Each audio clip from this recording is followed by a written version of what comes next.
ce cocktail signature de la Posta, il s'appelle comment? Le smash du démon blanc. Donc voilà. Un vrai charme, hein? C'est toi qui oui, goûte? c'est moi qui goûte. Voilà, je te laisse ça. Je suis pas payé pour ce job-là, moi. Je dois goûter là? Oh!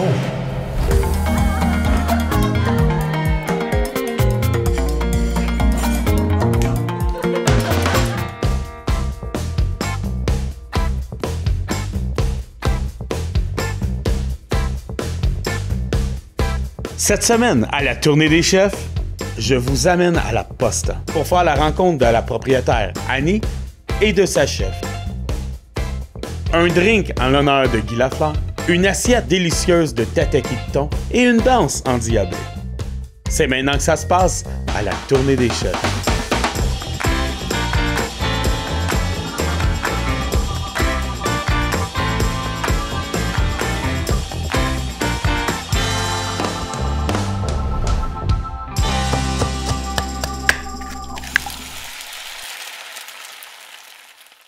Pour les gens de Coteau-du-Lac, c'est dur de ne pas connaître la Posta.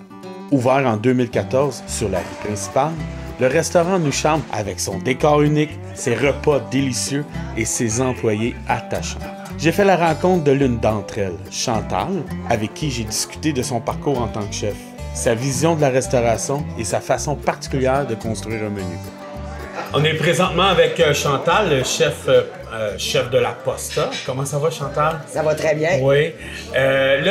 On t'a pris, t'es en plein milieu de service. Là. Je vois que les cuisines roulent encore. Il y a plein de monde dans le restaurant. Alors, c'est pour ça qu'on va peut-être entendre des bruits de gens, de clients. C'est vivant ici? Ça fait combien de temps? Ici, on est ouvert, ça fait 7 ans. Moi, par contre, ça fait 2 ans seulement que je fais partie du service, que je donne mes services à la Posta. 2 ans comme chef à la Posta? Oui. Ça veut dire que tu n'as pas commencé à être chef il y a 2 ans. Là. Non, Tu as une expérience incroyable. J'ai commencé, mon Dieu, en 86 exactement, au restaurant du boulevard à Valleyfield. Oui, OK. Par la suite, je suis allée essayer des études à l'ETHQ pendant 3 ans de temps, de 89 à 92. Et par la suite, j'ai travaillé au Vieux Four Manago de Kirkland, qui est un restaurant de cuisine italienne. Oui. C'est moi qui ai ouvert le Vieux Four. OK. Et j'ai quitté en 2018 pour des nouveaux défis. De nouveaux défis. Des nouveaux défis. Puis là, la Posta, c'est toi qui s'occupe des menus, C'est moi qui s'occupe de la création des menus, en fait, tous les achats, tout ce qui est vraiment les portions, les quantités. C'est moi qui magasine aussi tous les produits. Puis c'est toi qui s'occupe des menus du jour. Là. De tous les menus, oui. Fait que t'es beaucoup dans la création. Oui. Un peu artiste? Beaucoup artiste. Oui? Oui. Puis c'est une de nos grandes forces ici à la Posta, c'est qu'à tous les jours, on a 2 menus. OK. Et à tous les jours, je joue avec les saveurs. Je cuisine internationale à travers les pays. Le jeudi, par exemple, on a les moules autour du monde. OK. Donc, à tous les jeudis, je mets des moules de différentes régions? Pays, oui. Est-ce que tu es une personne qui suit les recettes? Non, ou tu vas créer, tu vas t'amuser à moi, je voir? m'amuse je m'amuse à corriger les recettes. OK. Parce que je trouve que la plupart du temps, les recettes, ils n'ont pas de logique. C'est con. Moi, je suis vraiment au-dessus de ça, là, OK. dans ma tête. C'est comme ça qu'au fil des années, je me suis construit une carrière, mon authenticité, avec mes saveurs à moi, ma façon de travailler. Pour moi, comme si tu vois le menu ici, c'est vraiment important de tout expliquer dans chaque plat, c'est quoi les ingrédients. Oui, j'ai vu qu'il y a beaucoup d'explications, puis le visuel est très important. J'ai vu des plats passer, mais c'est quoi en 2023 un défi, le gros défi dans la cuisine? Parce que là, on s'entend, il y a beaucoup de restaurants, il y a beaucoup d'offres culinaires. Les gens, ils connaissent encore beaucoup plus la nourriture que longtemps avant. Moi, je fais partie de la première cuisine qui était la cuisine française. Là, on parle de Daniel Vézina. C'était mon guide. OK.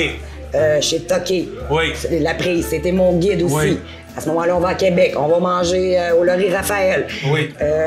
Je faisais des corrections. Ça, j'aime moins ça. Ça, je ferais ça comme ça. J'apporterais ça comme ça. OK. Le grand défi en 2023, moi, je dirais que moi, je suis arrivée ici il y a 2 ans. C'était après le confinement. Oui. Coteau-du-Lac, petite ville. Je savais même pas que le restaurant y existait. C'est mon voisin qui m'a envoyé ici. Ici, on avait un menu qui était comme des grilled cheese. Oui, puis la cuisine était beaucoup plus petite. Beaucoup plus petite, mais quand même, j'ai dû apprendre, mais pas apprendre parce que pour moi, c'est une facilité. Ici, c'est pas une cuisine de restaurant, on a 2 fours. OK. On a 2 fours, une friteuse presque domestique. OK. J'ai appris à construire un menu. C'est une cuisson au four ici. J'ai pas de plaque, j'ai pas de grille.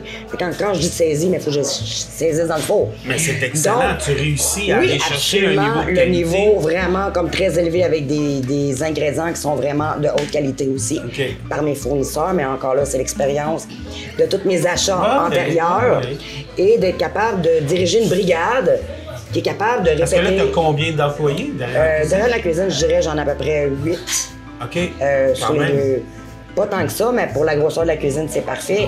Avant, on était 2 de jour, 2 de soir, mais là, avec le volume qui a augmenté, ici, on a doublé de chiffre d'affaires, triplé de chiffre d'affaires en 2 ans. Là. Parce qu'on a upgradé les menus. Oui. On a la cuisine est plus grosse. Tu as une terrasse aussi? Oui, on a la terrasse. C'est sûr que l'été, il y a plus d'achalandage. Mettons que les journées d'été, là... on aime ça une fois de temps en temps quand il pleut. C'est rare que ça arrive, là. Mais sinon, on peut faire 2 services de terrasse et 2 services de restaurant. Fait que ton défi cuisine, c'est vraiment de travailler avec les juste éléments. Avec 2 fours. Je travaille avec beaucoup d'étudiants que, dans le fond, c'est même pas leur métier. Moi, c'est mon métier à vie. Donc, j'ai réussi à arriver à être capable d'apporter un standard. Que les plats soient respectés pour la quantité, la présentation et les saveurs surtout. Il n'y a rien qui est acheté tout fait ici. Tout est fait maison. Toutes les vinaigrettes, toutes les sauces, toutes les soupes. Très forte dans les soupes aussi. Okay, c'est pour ça le 70 heures. Je suis amoureuse de ma nourriture. T'es amoureuse de ta nourriture? Oui, vraiment. Moi, j'embrasse la nourriture. C'est vraiment une passion, puis c'est pas juste au travail. C'est dans la voiture quand je quitte. C'est à l'épicerie sans cesse. C'est à la maison. Je suis toujours en mode... création. Il y a des crayons partout. Ma maison, là, c'est des crayons, des pâtes, il y a tout partout. Moi, je pourrais poser ma question, mais c'est quoi un plat parfait pour toi? Il n'y en a pas, il n'y en aura jamais. Non? Non. Il n'y en a jamais rien qui est parfait. Comme là, mes menus, oui, je les vois, les gens sont contents. Mais moi, à force de travailler dessus... tu le perfectionnes? Il est jamais parfait. Il sera jamais parfait pour moi. Jamais. À mon idée à moi. Il est parfait pour les autres, mais pas à moi. Comme des artistes les peintres. Oui, comme un artiste à peindre. J'ai fait dans le passé des gâteaux d'événements, événementiels. Comme Jean-Luc Brassard, quand il a gagné sa compétition de ski à bosse, moi, je travaillais au restaurant du Bois. C'est moi qui ai fait son gâteau vraiment avec le... Puis à toutes les fois que je pouvais bosser 5-6 heures sur un gâteau, je trouvais tout le temps laid à la fin, j'étais plus capable, je sortais dehors. Tous les gens disaient, il est parfait ce gâteau-là. J'en fais encore quelques fois, c'est pour les desserts, mettons que j'ai délaissé. Parce que je fais aussi des desserts. J'ai suivi mon cours de chocolat aussi à l'Institut Cacao Barry à Montréal. Fait que donc, j'ai travaillé les desserts, les sauces, les soupes. J'ai touché vraiment à tous les domaines. C'est ça qui fait que je peux... Même tu me parles aussi de mixologue. Parle-moi de ça. Oui, bien ça a commencé ici. Mais dans le fond, j'ai tout le temps été comme un peu mais à corps vain. Oui. Puis par la suite, en arrivant ici, ben on m'a offert l'opportunité de faire des cocktails. Oui. Mais dans le fond, c'est pas qu'on m'a offert, c'est qu'il n'y avait pas d'idée. Donc moi, écoute, on va... Parce qu'un coup, tu sais c'est quoi une charte de saveur, c'est comme une charte de couleur. Oui. Tu peux t'amuser. C'est de l'infini, tu peux aller à l'infini. Donc, c'est ça que je fais ici.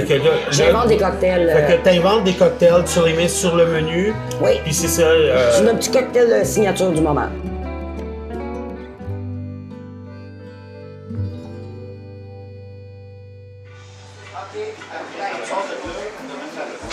Là, maintenant, on est à le meilleur endroit que j'aime le plus, c'est en arrière du bar ou au bar. Alors, avec Annie, la propriétaire. Salut. Tu vas nous préparer un cocktail signature. Oui, explique-nous. Yes. C'est, dans le fond, c'est le cocktail que notre chef a concocté pour aller avec tous ces petits menus. C'est le gin Guy Lafleur. Voilà. Ensuite, on met un petit peu de Campari, un petit splash de Campari.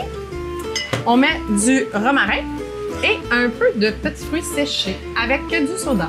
Ce cocktail signature de la Posta, il s'appelle comment? Le smash du démon blond. En honneur de Guy Lafleur, notre démon blond national. J'aurais plus ça en l'honneur de ma chef, mais non. Non, OK. Oh, ben, on peut le dire. En l'honneur de la chef Chantal qui a créé ce cocktail-là. Annie, propriétaire de la Posta depuis combien d'années? Ça va faire 10 ans bientôt. 10 ans déjà? Ouais. Ben, en fait, ça va faire 9 ans là, en juillet. OK. Puis la Posta, pourquoi le nom La Posta? La Posta, en fait, c'est que toute la décoration vient de voyages. J'ai beaucoup de clients aussi qui partent en voyage, qui me ramènent des plaques, toutes sortes de choses qui viennent un peu partout dans le monde. Tu as même des photos aussi que ouais, c'est toi qui as prises? Beaucoup mon frère qui a pris des photos, ouais, qui a voyagé beaucoup. Puis il y a un petit bistrot à Puerto Vallarta qui s'appelle La Posta. Puis de là est venue notre idée que la poste, ça voyage, donc toutes les plaques qu'on avait ramassées. Puis au fil des années, bien, les clients l'ont rempli les murs, effectivement. Donc et voilà. C'est-tu toi un vrai charme, hein? C'est-tu toi qui goûte? Oui, c'est moi qui goûte. Voilà, je te laisse ça. Je suis pas payé pour ce job-là, moi. Je dois goûter là? Tu peux goûter là si tu veux. Oh, OK, oui. Un peu d'amertume, hein, avec le Campari, c'est excellent. Ouais. Oui. Ah, ça se boit bien sur une terrasse, hein? Exact. Sur le bord de la piscine. Ou n'importe où. Ou à la Posta. Ou comme toi. Ben oui! Toi, là, il faudrait peut-être que tu t'en fasses une. Hey! On a un drink signature, on a en plus, on a un plat signature. Ouais. Il doit y avoir une toune signature, la Posta, là, tant qu'on prend. Ben, la toune La Posta ou la toune Annie? La toune Annie, ouais. Ça veut dire que tu peux même danser sur cette toune-là. Je peux même danser, t'es Tu peux prête? même danser. Tu vas-tu danser avec moi? Peut-être. Vas-y. Prête? Ah, ben on va oui. lever le son. Attendez. Ça, on va couper au montage. Ah ouais? T'es prête? Tout par là? Bon, moi, j'aime mieux boire.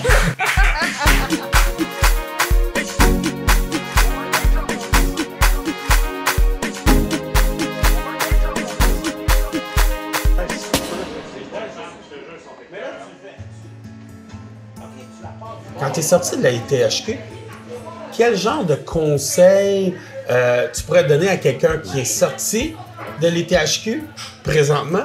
Et quel conseil tu aurais aimé avoir, toi, quand tu es sorti de l'ITHQ? En fait, l'ITHQ, on nous apprend à administrer une cuisine. On nous apprend à faire une pâte à choux pendant des heures et des heures. À la brasserie, pâte feuilletée. Ça prend 5 heures avec les bras. Ils nous apprennent vraiment tout sur la cuisine. Mais ils apprennent pas exactement comment, quand tu arrives dans un restaurant, tous les inconvénients, tout ce que ça l'entrave en fait d'être chef ou d'être cuisinier. Ça nous dit pas que les frigidaires peuvent arrêter de fonctionner pendant la nuit. Tu rentres le matin, tu as toute ta perte. Ça dit pas que tu as une inondation. Ça dit pas que le feu il a pris, faut que tu te débrouilles là-dedans. À contrôler une brigade ou une cuisine qui est complètement... à l'ITHQ, on travaille ensemble, on apprend ensemble, on travaille tous de la même façon. Et vous êtes au même niveau. On est vous êtes tous niveau. des étudiants. Quand on arrive dans un restaurant, on sort de l'ITHQ, mais là, c'est nous qui le contrôle. Mais là, des fois, on a des employés qui sont du même âge que nous, ou plus vieux que nous, qu'eux ont appris dans la rue, et que là, ils veulent pas avoir d'ordre, ils acceptent pas que ce soit une femme qui soit le chef.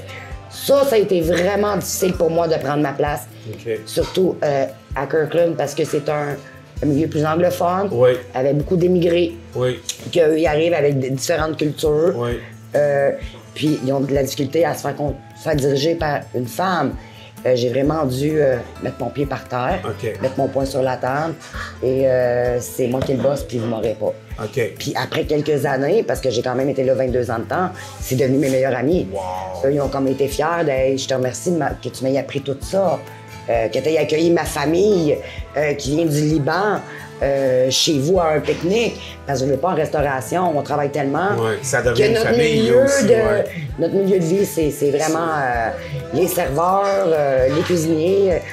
Moi, ma mission, c'est de faire plaisir au monde. Ça l'a toujours été.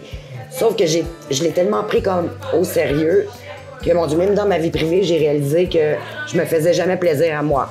Moi, okay. c'est toujours le but. Mais en somme, je me fais plaisir à moi. En faisant plaisir aux autres. Quand je vois les gens heureux de manger et qui me font comme « Oh, wow! » Est-ce que c'est ça qui t'a fait rester dans le métier?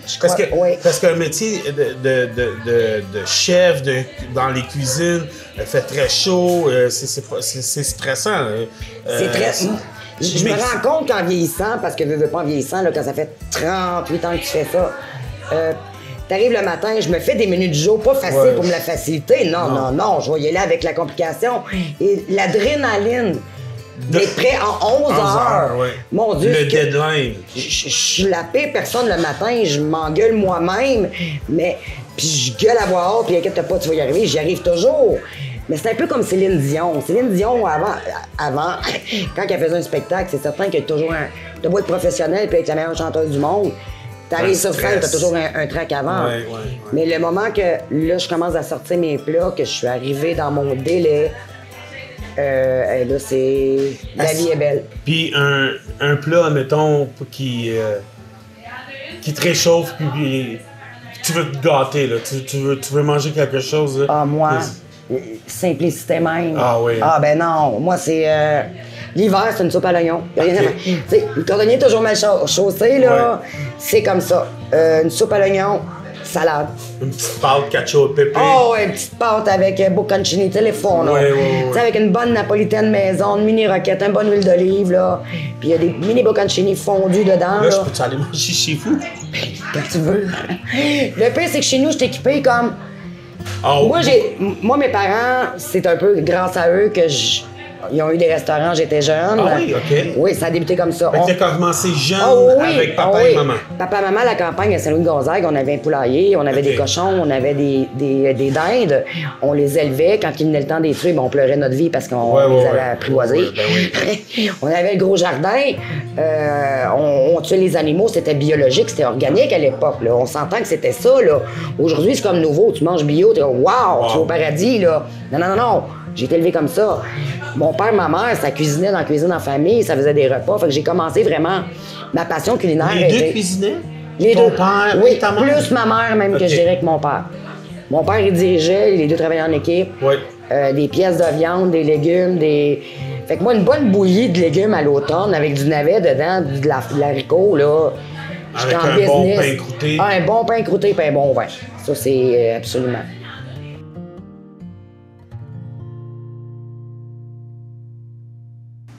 Là, Chantal, présentement dans la cuisine, on va goûter, on va faire le plat, on va goûter. Explique-nous ce qui se passe. Aujourd'hui, j'ai composé un menu du jour afin de rafraîchir avec une mini roquette légèrement poivrée amande, une salade de céleri rave sauce aïoui avec des poivrons rôtis, des petits demi-tranches de kiwi avec un thon SACU triple A. Saisi légèrement. Saisi légèrement. Et comme j'ai expliqué tantôt, c'est saisi au four. Ici, on n'a aucune cuisinière. Alors, le challenge d'un cuisinier ici, c'est de vraiment apprendre à faire des cuissons au four, saisir au four. Puis offrir la même chose que c'est un grill. Parfait, oui, je comprends. Voilà. Normalement... Qu'est-ce que tu donnerais, excuse-moi, qu'est-ce que tu donnerais pour un conseil pour le thon, la préparation? Je vois que tu as un couteau spécial. Oui, dans le fond, c'est un couteau de pêche. Faut pas se casser la tête pour aller chercher des couteaux super dispendieux parce qu'un couteau de pêche, une petite lame fine, ça l'aide à faire des tranches un peu plus détaillées, un peu plus fines. Normalement, coupe de sésame, moi, j'ai une petite recette secrète. Je prends des petites graines de coriandre, de cumin que je fais légèrement rôtir, que j'écrase avec un mortier et que je rajoute à ma croûte de sésame pour aller chercher des saveurs un peu plus prononcées. Okay. C'est un plat qui est froid, tiède en même temps, parce qu'ici on a un petit gâteau, un petit panko potato cake. C'est une pomme de terre à l'intérieur. Oui, c'est un gâteau de pommes de terre. Qui c'est pané avec du panko. Avec du panko. Donc, on va chercher le petit croquant qui va aller avec le poisson, avec le petit fruit. Ici, nous avons une vinaigrette à la mangue vanillée. Donc, ça ajoute un petit côté sucré au petit côté salé. Avec l'huile de sésame, c'est 1 million de saveurs en bouche. Donc, on va le monter en l'espace de 3 secondes. Je te laisse travailler, chef. Parfait. Je travaille toujours avec mes doigts parce que c'est les outils les plus pratiques. Ici, je vais y aller avec un petit croisé pour avoir une présentation, faire sortir les couleurs.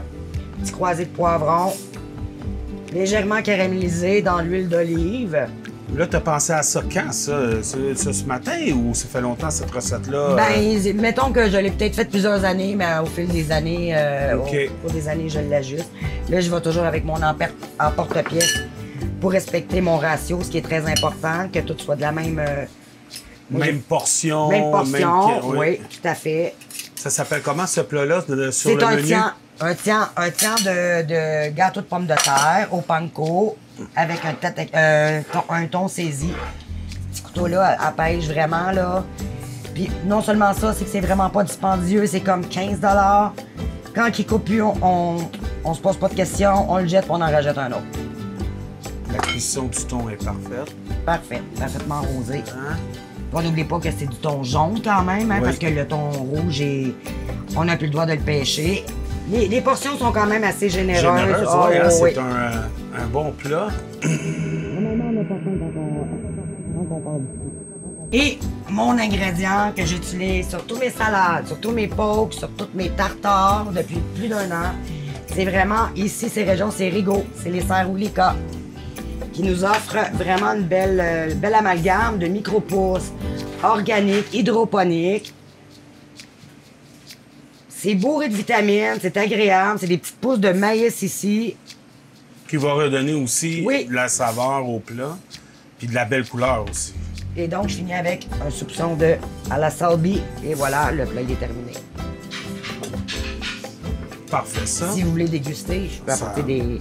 Ça, c'est sûr Mon qu'on va Dieu, déguster. J'ai pas mis ma vinaigrette 2 petites secondes. Je suis vraiment Une petite vinaigrette à la menthe menthe vanillée. que tu as fait toi-même Oui, aussi. oui, absolument. Tu fais tout toi-même. J'ai fait une confiture de menthe, je l'ai fait refroidir. Par la suite, je l'ai monté en mousse avec de l'huile d'olive, avec de la vanille, un petit soupçon de vinaigre. Puis elle est partie. Un chef, c'est comme ça. Ça part, ça vient, ça recommence. Là, ça veut-tu dire qu'on peut le manger toute seule? Smash! Smash! Du démon blond. Ah, Tellement rafraîchissant. Excellent. Là, le xian de thon jaune Oui! avec croquettes de pommes de terre. Gâteau de pommes de terre panko. Gâteau de pommes de terre panko. Sur un lit de arugula, mini-roquette. Oui. avec une vinaigrette mangue et vanille. Mangue vanillée. Parfait. Puis une petite rémoulade Oui, de oui, céleri un rave. petit kiwi avec un petit goût sûr qui va venir ajuster le céleri rave avec l'ail. Ah, puis alors, ça veut dire que j'ai le droit de goûter? Oh, absolument. C'est- Faut c'est- qu'il y aille. c'est un cue. Essaye d'avoir un petit peu de chaque. Un petit peu de chaque. C'est de toute On beauté. voit que la tendreté est là. La pomme de terre. Oh, wow.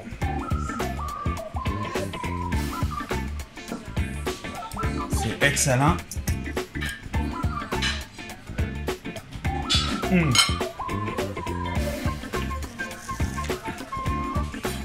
C'est vraiment bon. C'est très rafraîchissant. C'est frais. Et voilà. C'est important aussi, en fait, de suivre les saisons quand on fait un menu. Les journées qui sont plus chaudes, qui sont plus caniculaeuses. Ça se dit, là? Où ça se dit? OK. Nous, on a le droit d'inventer des mots. OK, moi, j'en invente beaucoup. Caniculeuse. Oui. Ouais, humide. Ouais, de trouver quelque chose qui va rafraîchir les clients. Moi, mon but, c'est de faire plaisir. On s'entend qu'à l'hiver, là, je vais avec des trucs un petit peu plus réconfortants, un peu plus chauds. Mais l'été, je travaille vraiment au gré des saisons. Excellente. Une bonne qualité, hein, vraiment. Là. Oui, absolument. Des ingrédients. C'est un triple A SACU, qui est le thon jaune qu'on retrouve présentement sur le marché. Excellent. C'est très bon, très rafraîchissant. À recommander avec un drink aussi, mais là, on Smash! boit le smash. OK, le smash. Mais là, avec un bon tataki de thon comme ça, une salade très rafraîchissante, tu nous conseilles quoi comme vin? Avec le tataki de thon, qui est un poisson quand même qui est avec une chair assez robuste, un beau petit rosé malgré que c'est un thon jaune, on y va avec un pinot noir. Oui. Ici, on peut aller à l'extrême avec un pinot gris. On peut même aller avec un rosé. À ce moment-là, il faut aller à l'extérieur du pays, il faut aller en Provence. OK. Ou avec un vin blanc d'Alsace. Excellent. C'est une bonne suggestion de vin pour venir chercher les saveurs. Super. Mais merci beaucoup pour cette création-là. C'est de toute beauté et c'est de très beau goût. Merci beaucoup, Chantal. Fait qu'on fait un... Smash. Smash. Smash au démon blond. Un démon blond. Honneur à Guy Lafleur. Ah, Guy. Numéro 10. Jamais pensé d'avoir un restaurant? Jamais voulu. Jamais voulu? Non. Non, parce que tous les problèmes qui viennent avec. Ouais. Mais malgré que j'aurais peut-être dans une autre vie, parce que je passe mon temps à régler les problèmes. Parce que Chantal est consciencieuse. Chantal, c'est comme qui dit 38 années, il dit aussi cours de santé sécurité. Non, ouais. Il dit MAPAC, manipulation des aliments. C'est des cours qu'il faut renouveler à tous les ans. Moi, j'ai l'opportunité, j'ai un de mes professeurs, Didier Gérol, qui m'a appris la cuisine à l'ITHQ, que lui, présentement, il fait les formations de manipulation des aliments et donc j'ai la chance d'avoir le même professeur parce que je le fais aux 2 ans quand même pour me mettre à l'affût parce que avec toute la nourriture, les changements qu'il y a, on n'a pas le choix. Quand il y a eu la période de COVID, là, on n'a pas le choix les formations n'étaient pas pareilles. Là. On peut plus manipuler les aliments comme on le faisait ultérieurement. Là. C'est complètement différent. Puis en même temps, mais c'est juste comme correct de se mettre à l'affût de la nouveauté dans n'importe quoi. C'est un domaine qui est à l'infini. Écoute, Chantal, il y a des gens, des fois, qu'on rencontre puis on veut jamais oublier. Et t'en fais partie. C'était merveilleux comme entrevue. Mais ça, c'est vraiment sympa. T'es très généreuse. C'est super le fun de t'avoir rencontré aujourd'hui. Ça me fait énormément plaisir. Puis, on va se revoir bientôt. Ben oui. Puis il s'appelle comment ce merveilleux drink qu'on va boire? Le splash. Le splash. Annie? Non. Smash du démon blond. Je pensais le splash. Non, c'est Smash. Smash. Il s'appelle comment? Le smash du démon blond. Ton cocktail signature, D'accord. le splash du démon blond. Yes. Smash. Smash! Smash. Smash! Smash au démon blond. Splash! Smash! Ah oui, smash!